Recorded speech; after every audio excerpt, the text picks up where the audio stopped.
Hello hello भाई, स्वागत है आपका आज के नए वीडियो में। और आज हम लोग पढ़ने जा रहे हैं लेबर लॉ का एक और इम्पोर्टेंट टॉपिक, जो कि औद्योगिक विवादों के न्याय निर्णय हेतु समुचित सरकार के संदर्भ में करने की प्रकृति की विवेचना करनी है हमें। ठीक है, जो औद्योगिक विवाद के न्याय निर्णय हेतु क्या है, जो समुचित सरकार के संदर्भ में हमें क्या करने है, उसको करने की, जो न्याय करने की जो प्रकृति है उसकी हमें विवेचना करनी है। बहुत ज्यादा इंपॉर्टेंट टॉपिक है हम लोग के लेबर लॉ के पीओवी से। ठीक है, शुरू करते हैं इस टॉपिक को कि औद्योगिक विवाद अधिनियम 1947 की जो धारा सेक्शन 10 है, सेक्शन 10 है हम लोग का, उसमें गहराई से समझना होगा हमें। पहले तो यह धारा समुचित सरकार की एप्रोप्रिएट गवर्नमेंट को विवादों के न्याय निर्णय यानी एडजुडिकेशंस के लिए भेजने की शक्ति देती है। कैसे देती है, यहाँ भी इस विषय का विस्तृत कानूनी विश्लेषण दिया गया है। कैसे दिया गया भाई, देख लो कि समुचित सरकार के संदर्भ में रेफरेंस करने की शक्ति, कि जब भी कोई औद्योगिक विवाद यानी इंडस्ट्रियल डिस्प्यूट विद्यमान हो या उसके होने की आशंका हो, जैसे कोई भी एक कोई इंडस्ट्रियल डिस्प्यूट है, या तो वो हो चुका हो या उसके होने की आशंका हो रही हो, तो धारा 10(1) के तहत समुचित सरकार उस विवाद को निम्नलिखित अधिकारियों निकायों के पास भेज सकती है। तो धारा 10(1) के तहत जो समुचित सरकार है, ठीक है,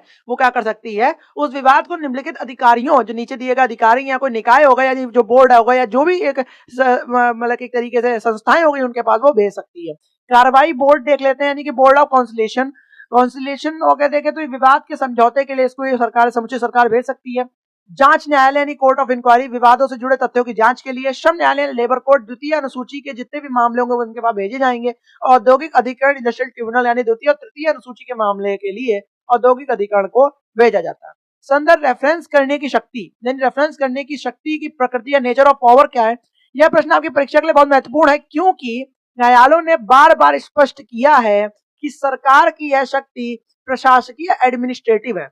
न्यायालयों ने यानी जो कोर्ट्स ने बार बार यह स्पष्ट किया है कि सरकार की जो ये शक्ति है वो प्रशासकीय है यानी एडमिनिस्ट्रेटिव है, ना कि न्यायिक या जुडिशियल या अर्ध न्यायिक यानी क्वासी जुडिशियल है। यानी वो सिर्फ रेफरेंस दे सकते हैं, ना कि वो एक जो एक तरीके से आप उसको न्यायिक या जुडिशियल जजमेंट उस पर दे दें या क्वासी जुडिशियल तरीके से आप उसको निपटा दें। नहीं, आप रेफरेंस दे सकते हैं संस्थाओं के। इसके प्रमुख बिंदु ये है कि विवेकाधीन शक्ति यानी डिस्क्रिशनरी पावर क्या है, कि सरकार विवाद को संदर्भित करने के लिए बाध्य नहीं है। तो सरकार है वो विवादों को संदर्भित करने के लिए बाध्य नहीं है। यदि सरकार को लगता है कि संदर्भ करना औद्योगिक शांति के लिए ठीक नहीं है तो वह इनकार भी कर सकती है। ठीक है, प्रथम दृष्टया और संतुष्टि, जो प्रथम दृष्टया संतुष्टि देखें यानी प्राइमा फेसी सेटिस्फेक्शन देखें, तो सरकार केवल यह देखती है कि क्या कोई विवाद अस्तित्व में है। जो सरकार है वो केवल यह देखती है कि क्या कोई विवाद है वो अस्तित्व में है।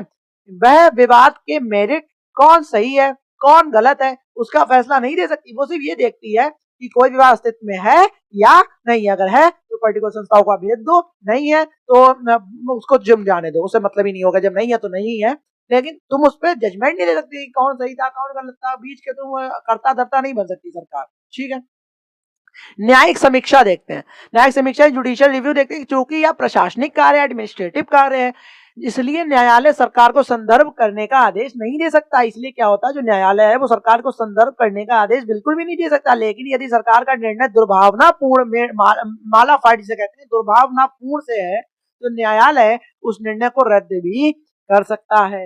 मतलब अगर आपके ऊपर जबरदस्ती नहीं है, मन हो तो करो, मन हो तो ना करो। लेकिन अगर तुम्हारा मालाफाइड का मैटर होगा, दुर्भावनापूर्ण का कोई भी अगर कोई निर्णय होगा, तो सरकार, तो न्यायालय क्या करेगा, उसको रद्द भी कर सकता है। किन परिस्थितियों में संदर्भ किया जाता है। ठीक है भाई, विवाद का अस्तित्व हो गया। विवाद वास्तविक होना चाहिए, ना कि काल्पनिक। अगर कोई काल्पनिक विवाद है तो आप संदर्भ करने के लिए बाध्य नहीं है, अगर वास्तविक है तो आप उसको संदर्भ कर सकते हैं। लोकहित, पब्लिक इंटरेस्ट में यदि विवाद को से जन जीवन प्रभावित हो रहा है तो आप उसको संदर्भित कर सकते हैं। और असफलता रिपोर्ट या फेलियर रिपोर्ट जरूर देनी होती है, कि जब समझौता अधिकारी, कॉन्सिलेशन ऑफिसर विवाद सुलझाने में विफल हो जाता है तो उसे एक असफलता रिपोर्ट देनी होती है कि भैया हमसे मैटर नहीं सुधर, आगे को भेजो। ठीक है, महत्वपूर्ण केस लॉस देख लें, लीडिंग केस लॉस देख लें। इन केस लॉस को लिखने से आपको उत्तर को स्तर बढ़ जाएगा। कैसे बढ़ जाएगा, कि state of Madras versus CP सारथी। ठीक है, तो जो स्टेट ऑफ मद्रास सीपी सारथी वाला 1953 का मैटर था, तो सुप्रीम कोर्ट ने इस ऐतिहासिक मामले में कहा कि संदर्भ करने का कार्य एक प्रशासनिक कार्य है। सुप्रीम कोर्ट ने इस ऐतिहासिक मामले में क्या कहा, कि संदर्भ करने का कार्य एक प्रशासनिक कार्य है। न्यायालय सरकार के इस निर्णय की जांच तब तक नहीं करेगा जब तक कि यह ना लगे कि सरकार ने पूरी तरह से अप्रासंगिक तथ्यों के आधार पर निर्णय लिया है। यानी सुप्रीम कोर्ट ने इस ऐतिहासिक मामले में कहा कि संदर्भ करने का कार्य क्या है, एक प्रशासनिक कार्य है, और न्यायालय सरकार के इस निर्णय की जांच तब तक नहीं करेगा जब तक कि यह ना लगे कि सरकार ने पूरी तरह से अप्रासंगिक तथ्यों के आधार पर निर्णय लिया है। ठीक है। State of Bombay versus KP Krishnan 1960 का मैटर देखते हैं कि न्यायालय ने स्पष्ट किया कि यदि सरकार संदर्भ करने से मना करती है, न्यायालय ने क्या करा, ये स्पष्ट किया कि यदि सरकार संदर्भ करने से मना करती है तो उसे धारा 12(5) के तहत इसका कारण लिखित में बताना होगा। और यदि कारण अप्रासंगिक रहेगा तो न्यायालय रिट ऑफ मैंडमस जारी कर सकता है। और western India match corporation limited versus workers union 1970 में मैटर देखें तो कोर्ट ने कहा कि एक बार संदर्भ रेफरेंस से मना करने के बाद भी सरकार में उसी विवाद को फिर से संदर्भित कर सकती है।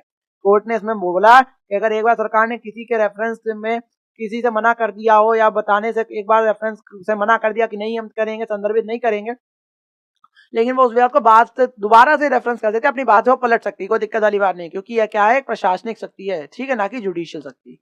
वास्तविक जीवन का उदाहरण देख लो, रियल लाइफ में भाई बहुत जरूरी होता है, क्योंकि आप रियल लाइफ में ज्यादा अच्छे से समझ पाते हैं। परिदृश्य देखो कि महिंद्रा स्टील प्लांट था, उसके 500 श्रमिकों को बिना नोटिस के लिए निकाल दिया गया।